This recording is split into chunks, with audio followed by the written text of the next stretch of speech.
Yo, what's going on, you guys? It is FexoPlayz here, and welcome to my 500 subscriber special video. So if you guys have stuck around for a while, I said that I would be releasing my default edit, which you guys have probably seen me use in my videos. But anyways, like I was saying, I said I would release my default edit, and here we are today to do so. So if you guys haven't seen this, I've used this in both SG and competitive PvP. I will be going over all the changes. First things first, I quickly want to say thank you guys for 500 subscribers. It really does mean a lot. But anyways, let's move on to the fun part. So what's changed in this resource pack is both the weapons and the tools. As you guys can see, these are actually really nice weapons with like nice drop shadow. These are 64 by 64-bit textures.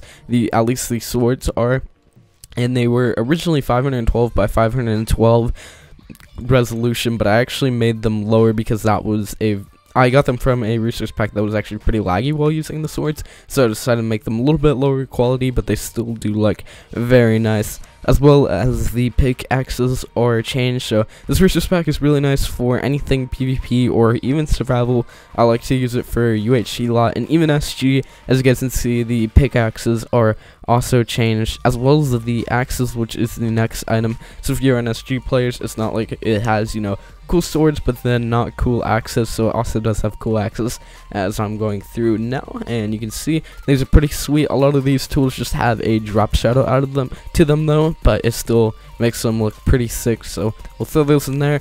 And the last changes is the shovels. Well, the hoes are actually changed as well. I just didn't put those up because, you know, those are pretty pointless. But yeah, the shovels are changed as well. So let's toss all of these into this fire.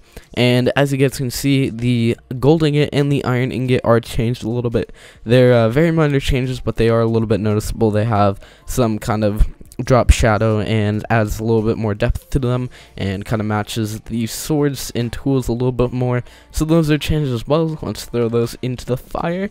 And the next change is the bow. So if we grab an arrow here, if we pull back the bow, as you can notice, the colors changes, and this basically, you know, helps you to know how much damage your bow is going to do. If it's all the way pulled back at green, it will do more damage than if you just, you know, shoot it at red. So it is nice to have, you know, nice to know, as well as the normal bow does look nice, so I kept that and just changed the pulled back thing. And ooh, there's different particles. I actually forgot to mention that. As you guys can see, there's different star particles. If I shoot these all the way back, and then if we come to these cows and get a crit on them, there are also these star particles, and those look really nice for PvP and whatnot. They're nice to have. So let's hop back over here and we'll go over the next change, which is the fire. As you guys can probably see, if we hop into survival here, you can notice that this is actually pretty nice, because if you know, walk into fire, gotta stand there for a couple seconds, the fire is not high at all. Default fire goes like halfway on your screen, and it really is distracting for PvP as well as PvE, so it's nice to have a nice low fire. So that's that. We'll switch back into creative here. The next changes are the chests, and these chests look really nice. They're higher quality than the normal chests, and they're great for like playing SG. I didn't mean to break that. Let's grab another ender chest, and they look a little bit nicer than the default chests, and that's why I put them in. Like I said before, they are higher resolution, and they got really nice textures to them, just a little bit modified from the default. So this is the trap chest here. It's got a little bit of red by the handle that notifies it is a trap chest. This is the normal chest and the ender chest right here. Now, a good thing is, you know, if you're a Hive player, you'll have this ender chest, and then if you're like MCSG or any other server, you'll have these nice chests.